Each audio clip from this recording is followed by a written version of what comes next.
Calling this meeting to order of the Policies and Procedures Subcommittee. It is March 5th, 2026. First order of business is to approve the minutes of the February 26th meeting. Motion by Laura. second by Len. Yes. Vote Laura, Yes. Len. Yes. Excuse me, I vote in the affirmative. That's a 3-0 vote. Before us is file JC and JCE. I am operating off of 2 computers, so I'm going to rely on the superintendent to pull up the files. Can you do that, You want Liz? them on my, I don't have your edits as doc. Okay. I have the PDFs, so here's one of them. Okay, let me, I know how to I can make you host. Hold on. Is that the okay, I've got to come in twice here then, because either that or mail. Hold on, let me find the version that I have marked up. Okay, I can do this, I think.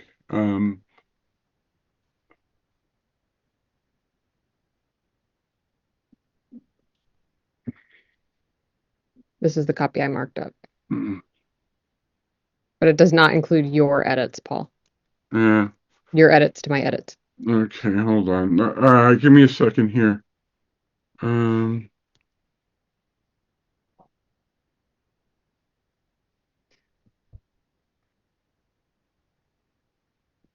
I just need to move this.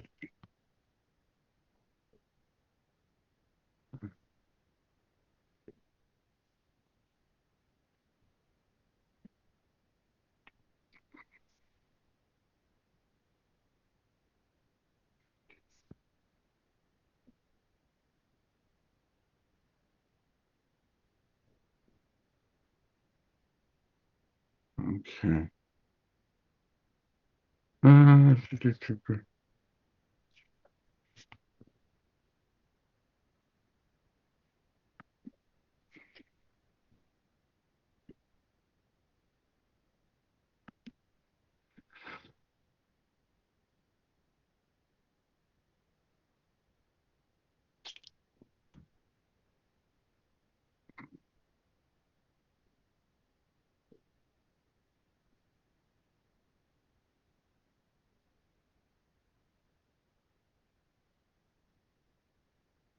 okay, hold on.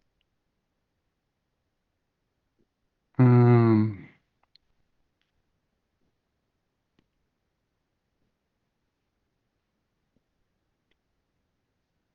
okay, can you make me a host and then I'll You are.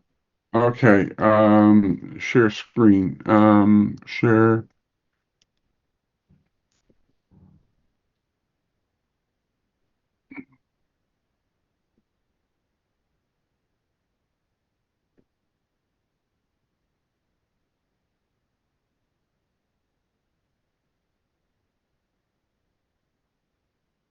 Is it working? Uh, I've got mine. screen. We could just Okay. start off. Oh, there you go. Can you see my screen? Mhm. Okay. See the So whole this is JC.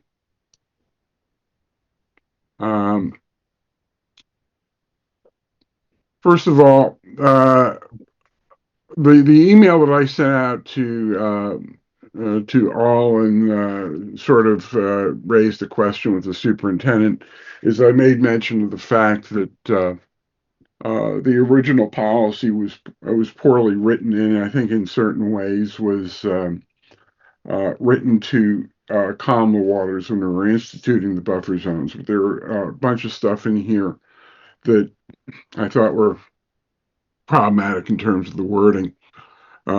So I didn't think that the superintendent's additions were poorly written. It's just that she was working off of a poorly written document. So let me go through some of the red line stuff here that I've talked that includes the superintendent's changes and some grammatical stuff. So this is JC. Um, so we get rid of the word graduation, which we're not graduating from fifth grade, using the language until the student completes the highest grade level of the school.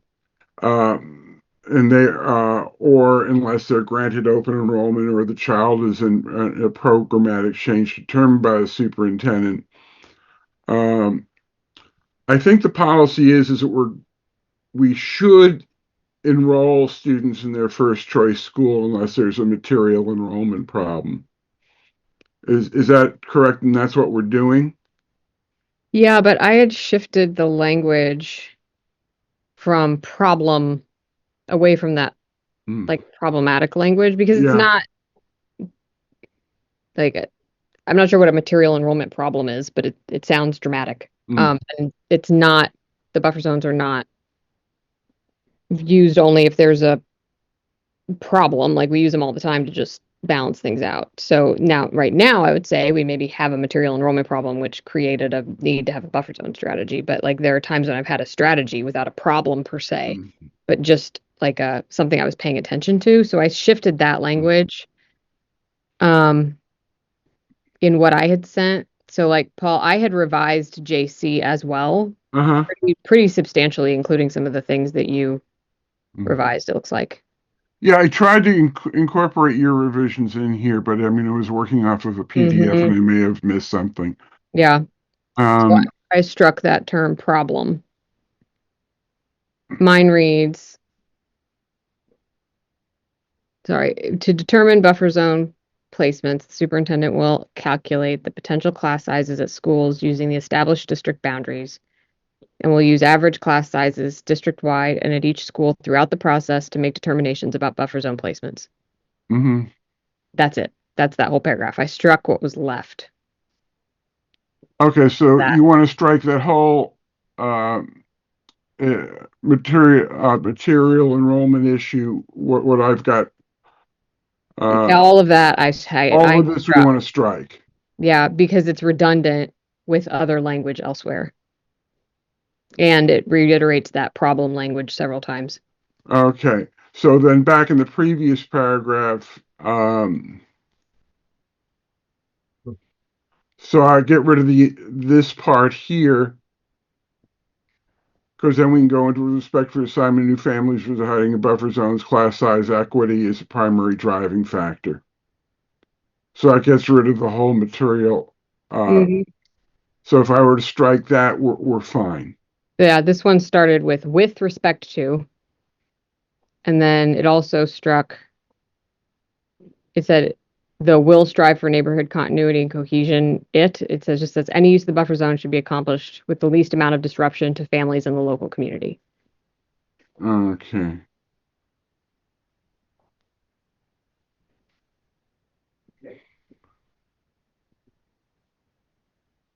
So we're killing that whole first part and starting with respect to the assignment of new families residing in buffer zones, class size equity is a primary driving factor.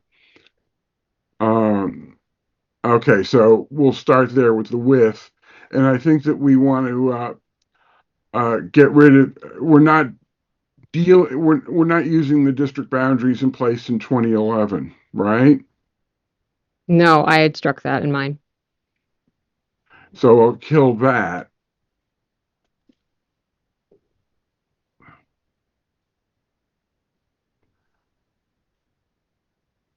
Potential class sizes will be guided by average class size. Um, uh, District-wide in each school. I think we need the word school here to make determinations. Okay, is that about where we want to be with that? Well, the first part is still wrong. Determine buffer zone. Which first To part? Where is it? determine Eliminate the based on material enrollment problem. I think we did that. For the first paragraph of yours doesn't have it. Can we, it does still have it. And the one on the screen still has it. Yeah. The paragraph we were just at. I think this is, we crossed out the material enrollment. Which Yeah. paragraph? Keep going down. Okay. Oh, There. Right there. Chairman, buffer zones. Oh, get rid of the. Yeah. Yeah, just get rid of that. Okay, good. Yeah. That's much better. Yeah. I think, Mhm. Liz, you're gonna need to sit down with both of them and make sure there's some of that all of your edits were captured or Mm-hmm. Yeah, mentioned. I'll make a clean version of this and send this off to make sure that we got it right. Paul, can I respectfully save you that effort and do it? And I asked that because I'm the one who does the buffer zones, and I just want to make sure it matches our practice, and I'm happy to cross-reference these. Well, let me do the first shot at that, and then if we got it wrong, Okay. You can read it, and if we got it wrong, you can come back at us. Okay. Could you give me when you send me yours? Could you I will send send it as a Word copy, and you can. a clean copy and a markup copy? Right. I'll Okay. send you both. Okay. Yeah, it just I mean, Paul, just to make sure we're all on the same page. Sort of the real issue here is that when we started buffer zones, we wanted to restrict their usage. Uh-huh. We no longer want to restrict their usage. Exactly. Right. Okay. So anything about we have to do this first, we have to do that first, equity, blah, blah, blah. I mean, voluntary measures first. None of all that should be eliminated. Yeah. So we should get rid of this whole thing finally. Yeah. Voluntary measures are not Yeah. sufficient. Oh, wait. I think I actually kept that. Give me a sec. Okay, I think you did. Where are we? Are we in JC or JCE? We're still in JC. No, I don't think I kept that actually. No, you took it out. Yeah. Okay, we'll get rid of that. There was a piece about voluntary where like Yeah, there's a volunteer word somewhere else, but it might be for open enrollment. Yeah, Which case I think the voluntary, yeah, I don't think we're playing in that world. Yeah, right. Mm-hmm. I just want to make sure there wasn't a substantive issue with that. Excellent. Right. Kill that whole paragraph.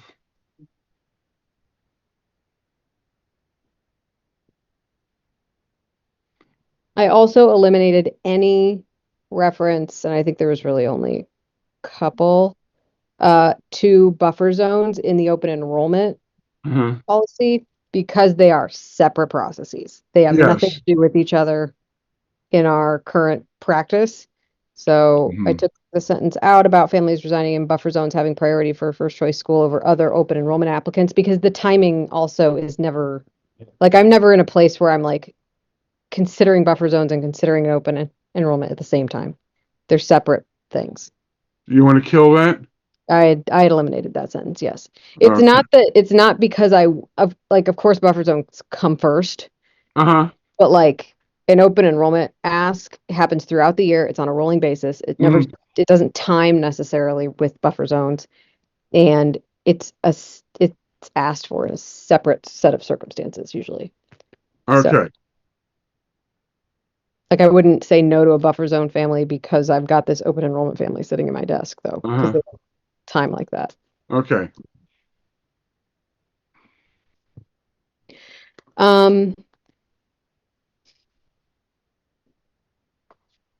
I had struck facilitating school construction or renovation projects from the open enrollment language only because, like, if that's going on and it impacts an open enrollment call, of course I would consider it, I guess, but open enrollment is such a different.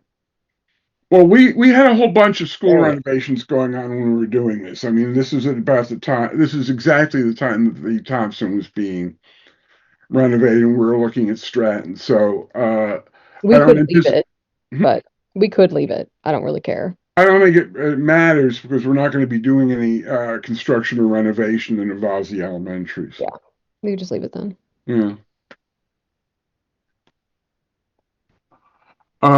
Superintendent of schools shall have the sole responsibility, authority in granting open enrollment requests, reporting each year by the end of November the superintendent will report. So we're changing the date, and the data will include but not be limited to average and total. The report and data will respect the confidentiality, and that's a grammatical. We got somehow the wrong word got in there. And that would be the changes to JC. Hold on. I apparently struck the transportation to and from schools up to the family of the open enrolled student, and superintendent has sole authority of granting open enrollment requests, but I have no idea why I would have stricken that because I don't want to strike that. So I don't know Okay. where that came from. I feel like I didn't do it, but I probably did. So don't strike that. Is I that don't see it in your version, but I'll make sure it goes back in when you send okay? it, Paul. Um, Here it Yeah, is. it's, The it's still there. superintendent of Yeah. schools shall have the sole authority of granting open enrollment requests. And the assignment of school students and the transportation to and from school is still here. But it is duplicated, the authority piece, so you can take that second sentence out of yours. Right there. Yep. To take this sentence out. Yeah, okay. Um, okay. Are we cool on JC? Yep. Mhm. Send along a final draft, but yeah, looks good. Pending a final draft. And I will save these changes. Now we go to JCE, buffer zone. All siblings in grades K to 5 shall be assigned to the same school. So that language I thought was a little sketchy because we're telling them everybody's going to attend the same school, so we don't want 10th graders at the bracket. Usually, so I think that language was that way, Mm, so that if a sibling had moved on to middle or high, mm, and the family was requesting that future younger siblings wanted to go to the same elementary school as their older siblings, I mm, think. But, and I usually will do that. Like if a family's telling me, our whole family's gone to this school, mm, I do consider that when I'm making the determination, but I don't think it should be the sole consideration if they no longer have kids at that school. right. Um, Acknowledging that that might be sort of hard to send your kid to a different elementary school and your other one went to. Yeah, It's restrictive, so. right. You can try to do that, but I don't want to put it in policy either, right? Anyone else on that? Um, Doesn't matter. Their preference shall be noted on the enrollment form, not can. We're using the enrollment form as making the stating the preference. Yeah, I think Liz took out length of residency. I did. Uh, And I added other family circumstances. so we want to get rid of the length of residency. Hmm. I'm fine with that. Okay. And seeing that's in red, I can just go and do that. Hmm. Um, will there be a wait list? Um, I struck the like most immediate contact method uh, details just because okay. like those change. What people use changes. We don't really Uh-huh. have home phones anymore, do we? I don't know. Maybe somebody does. Do you want to strike that? It's up to you guys. Well, Yeah, okay. that level of detail is not needed in a policy, Not just on needed. the form. Yeah, we don't need to. Yeah, Okay, we can kill take that. out the whole sentence. Mhm. Um, what is the timeline for assigning and notifying families for kindergarten enrollment early in the calendar year rather than March or April? Hmm. Kill the second paragraph. Uh, Kill the third and fourth paragraph. Kill it all the way down to here. Killing the whole preceding policy. It would be after registration has been open for approximately 6 weeks, or on or before a date published when registration opens, the first round of buffer zone students shall be assigned schools and families shall be notified of their assignments. After that, buffer zone students shall be assigned to schools on a rolling basis. Families shall be notified of assignments within 2 weeks of the submission of all registration materials. I think that's what you asked for, Superintendent? Yep. Okay.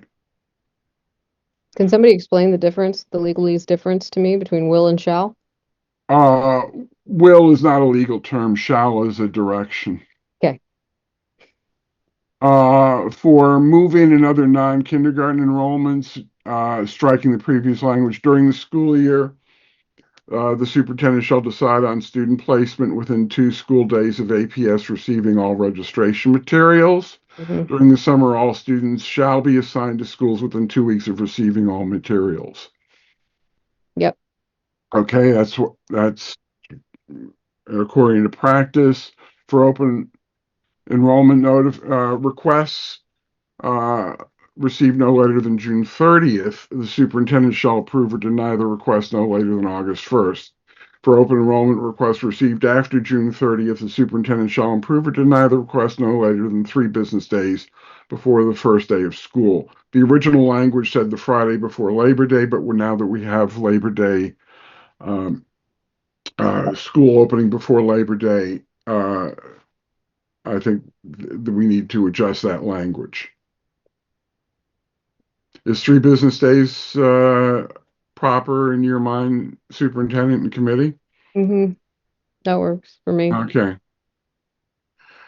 Can families be assigned before a child gets to school age or before they move into Arlington residence? I just rewrote this to be a little more clear. No, the APS requires proof of residence. Um, School registration cannot be made based on a purchase or sale agreement. Students may only be registered after the closing of real estate transaction and the child moves into the residence. I think Mm-hmm. that's just clearing the language. Mm-hmm. 8, I think we need to get rid of that whole 8 because Bishop Bus is a practice and we don't want to have that kind of thing hanging out in a policy directing us to do something we may not need to do later.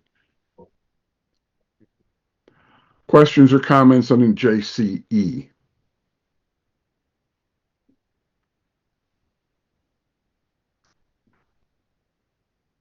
Nope. Nope.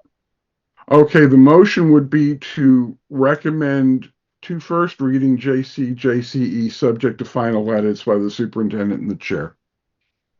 So moved? Second. Okay, moved by Mr. Carden, second by Ms. Gittleson. Len, Yes. Laura, Yep. chair votes in the affirmative as a 3-0 vote. I'll kill sharing.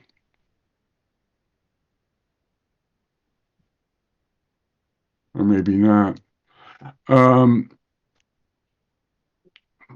Okay, so on the agenda, we also have the other policies that we had teed up for second read. I haven't heard from anyone regarding any of the policies we brought forth on first read. Superintendent, have you? No, but I had one that I was gonna look at that I have not yet had a chance to look at. Which one was it? And I know that Liz Exton was gonna look at, or did we? Now I can't remember if we resolved everything at the first read last week. It doesn't matter. We can go and propose Okay. a motion to amend for second read. So Okay. we Okay. don't have to do it here. I just offered the opportunity to do it here if Okay. that's what folks wanted to do. Okay, so we have nothing under agenda item 3, possible minor revisions. Agenda item number 4, future agenda items and meeting dates. Do we have anything that we need to schedule right now? I think we're current. Superintendent's shaking her head no. Laura looks like she's in agreement. We move on to item number 5, which would be adjournment. Motion by So moved. Laura, second by Len. Roll call vote. Laura, Yep. Len, Yes. chair votes in the affirmative. We are adjourned at 1:58. Nice job, guys.